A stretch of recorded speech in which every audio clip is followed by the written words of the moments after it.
the labels indicate that something's wrong with you, but the shift that's starting to happen is we're shifting from saying what's wrong with you to what happened to you in your life that caused these symptoms to start to happen, that caused your nervous system to get dysregulated. And everybody's got a story.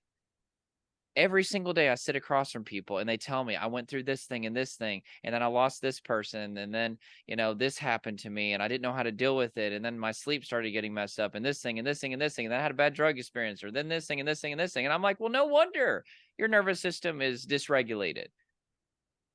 It's not some random happening. It's happening because you've been through a very painful history and your nervous system is responding appropriately to the history that you've gone through.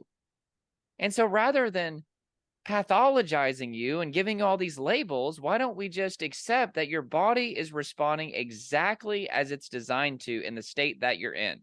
Your nervous system is working exactly as it should. It's the right symptoms, the right state, just at the wrong time.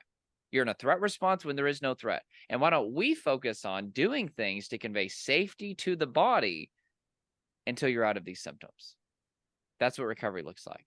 But you'll never get to that point where you're focusing on the actual root as long as you're adhering to these labels that make you feel hopeless and broken.